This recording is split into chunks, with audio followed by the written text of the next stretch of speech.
নারায়ণগঞ্জের ২৫০০-এ পিতার সম্পত্তি থেকে ওয়ারিশদের বঞ্চিত করার অভিযোগ উঠেছে সৎ মায়ের বিরুদ্ধে। এমনকি পিতার জীবদ্দশায় ফুসলিয়ে অধিকাংশ সম্পত্তি বিক্রয় করে কোটি টাকা হাতিয়ে নিয়েছে উপজেলাটির ২০ নন্দী এলাকার মুক্তিযোদ্ধা কমান্ডার শামসুজ্জামান সরকারের দ্বিতীয় স্ত্রী মোসাম্মত রেখা জামান। এমন অভিযোগ প্রথম স্ত্রী হেলনা বেগমের ২ সন্তানের। এ বিষয়ে মরহুম শামসুজ্জামান সরকারের বড় সন্তান মোজাহিদ সরকার ২৫০০ থানায় একটি অভিযোগ দায়ের করেন। তবে ঘটনাটি এর আগে স্থানীয়ভাবে সমাধানের চেষ্টা করে মোজাহিদ সরকার, কিন্তু স্থানীয় মেম্বার আব্দুর রহিমকে লিখিতভাবে জানানো হলেও তিনি কোনো সমাধান দিতে পারেনি। এ বিষয়ে স্থানীয় সমাজপতি আলাউদ্দিন সরকার, হাজী খোকন ও জুলহাস সরকার জানান, এখন এই অনেক জানলাম যে এমনি এমনি ওর কাছে লিখে দিয়ে গেছে, বলতেছে তুমি কাছে শুনছি, কিন্তু আমি বলতে কইতে পারবো না।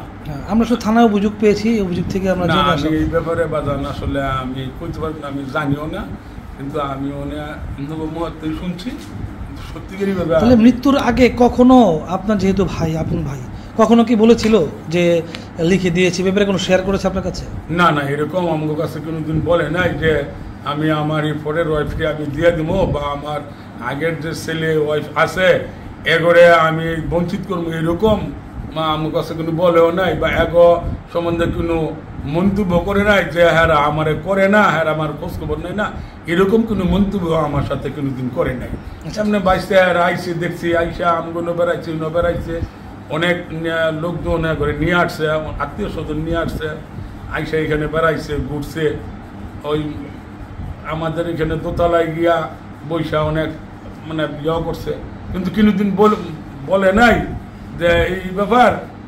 আমার আবার 2 বছরের বড় আমার ওই ভাই যে কইরে কোন আমি আমার এই জায়গাটা আমার এই পরের যে ওয়াইফ আছে ওনার সাথে ওনার নামে লিখে দিতে চাইতেছি, বা ওই ছেলেবেলের নামে লিখে দিতে চাইতেছি, এরকম আমার কাছে কোনো বলে নেই।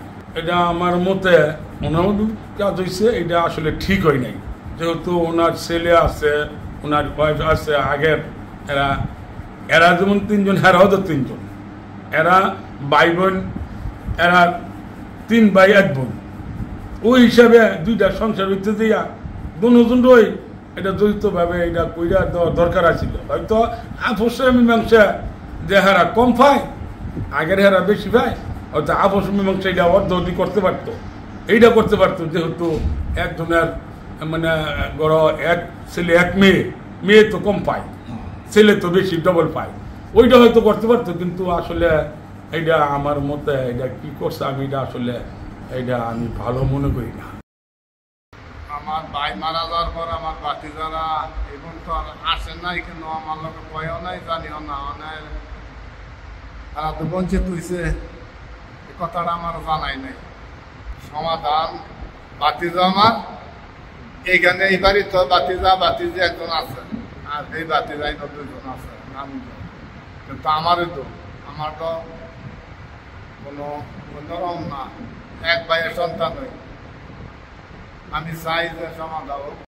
আমরা জানি যে 2 ছেলে উনি, আর আগের সংসারে 2 ছেলে আছে, তো তাদের যে বঞ্চিত করছে এটা কি আপনি ঠিক হয়েছে বলে মনে করেন? না, আপনাদেরকে কখনো জানাইছে রেখা জামান, উনি জানাইছে কোনো সময় যে আমরা এভাবে করতে পারতাম?